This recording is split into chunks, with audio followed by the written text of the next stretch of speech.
Hello students, welcome to gravity foundation. शायद आपने मुझे पहचाना होगा। नहीं जाना तो जरूर जल्दी जान जाएंगे। आज मैं आपको कुछ समझाने आया हूँ, बहुत ही इंपॉर्टेंट। क्या बताने आया हूँ? मैं ये आपको समझाने आया हूँ कि ये जो दो बहुत ही ज्यादा भयंकर सब्जेक्ट्स जो बच्चों को लगते हैं, कई बच्चों को तो बहुत इजी लगते हैं, कईयों को ऐसा लगता है, लेकिन ज्यादातर बच्चों को ये टफ ही लगता है, ये तो क्लियर है। फिजिक्स और मैथ्स को मैं कंबाइन करने आया हूँ बहुत छोटे से फॉर्मूले के साथ। ठीक है, तो आप यहाँ बोर्ड पे ध्यान दीजिए और समझिए मैं कैसे इन दोनों को कंबाइन करता हूँ और आपको समझाता हूँ कि फिजिक्स में मैथमेटिक्स की इंपॉर्टेंस क्या है। तो मैं लिखने जा रहा हूँ काइनेटिक एनर्जी का फॉर्मूला। और काइनेटिक एनर्जी का जो फॉर्मूला होता है E k is equals to half m v square. यहाँ पर जो ई के है वो आपको पता है काइनेटिक एनर्जी है। यहाँ जो m है वो है मास। यहाँ जो v है वो है वेलोसिटी। अब देखिए मैं क्या करता हूं, मैं पहला केस उठाता हूं और मैं ये मान लेता हूं कि मान लेते हैं कि वेलोसिटी कांस्टेंट है। वेलोसिटी क्या है? कांस्टेंट। अब अगर वेलोसिटी कांस्टेंट है तो ये भी पता है सर वी स्क्वायर भी कांस्टेंट होगा। वी स्क्वायर भी कांस्टेंट होगा और हाफ तो कांस्टेंट है ही। तो मैं ये कह सकता हूं कि kinetic energy is directly proportional to mass. अब अगर मैं यहां पर देखूं तो काइनेटिक एनर्जी और मास में जो रिलेशन मेरे को डायरेक्टली प्रोपोर्शनल मिल रहा है वह मास की पावर 1 है और काइनेटिक एनर्जी की भी पावर 1 है। मैं ये कह सकता हूं कि ये, अगर मैं इसको ग्राफ पे प्लॉट करूं, ये एक लीनियर पॉलिनोमियल से कनेक्टेड है, या आप ऐसे सोचो एक लीनियर इक्वेशन की तरह बन रहा है। तो इसका ग्राफ कैसा होगा? तो सबको पता है इसका ग्राफ कैसा होगा। ये काइनेटिक एनर्जी, ये मास सर, और ये हो गया डायरेक्टली। मैं इसका दूसरा हिस्सा उठा, ये बात तो सबको समझ आ गई होगी। दूसरे हिस्से की तरफ बढ़ते हैं। यहां पर मैं क्या करता हूं, एम को कांस्टेंट कर देता हूं। एम को कांस्टेंट कर देता हूं और एम को कांस्टेंट कर दिया तो काइनेटिक एनर्जी और वेलोसिटी को मुझे देखना होगा, क्योंकि मैं जिसको कांस्टेंट कह रहा हूं उसके अलावा सब वेरिएबल होने के चांसेस है। हाफ तो कांस्टेंट है ही, एम को मैंने कांस्टेंट मान लिया, तो काइनेटिक एनर्जी जो है वो प्रोपोर्शनल टू क्या हो जाएगा बेटा? V square. अब अगर आप इसको देखो तो ये जो डिपेंडेंसी है यहाँ काइनेटिक एनर्जी की पावर 1 है, लेकिन वेलोसिटी की पावर 2 है। अब ये बात हमें क्लास 10th में लेकर जाता है, जहां पर हमने क्वाड्रेटिक पॉलिनोमियल पढ़ा या क्वाड्रेटिक इक्वेशन पढ़ा, और वहां से क्या सीख कर आए? हम ये सीख कर आए कि सर इसका जो ग्राफ होगा वो एक पैराबोला होगा।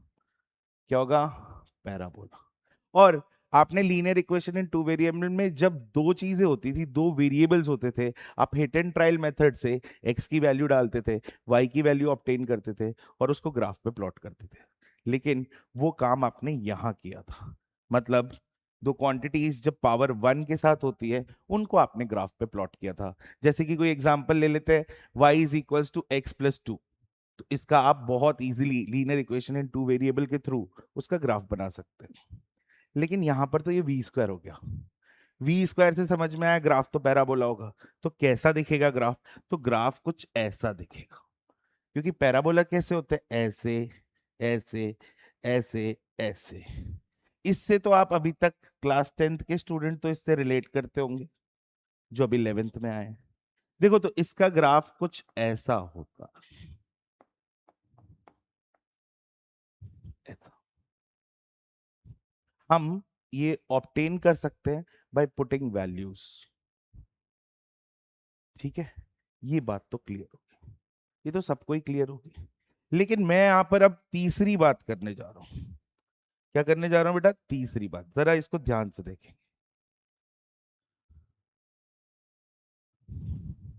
तो क्या है सर तीसरी बात?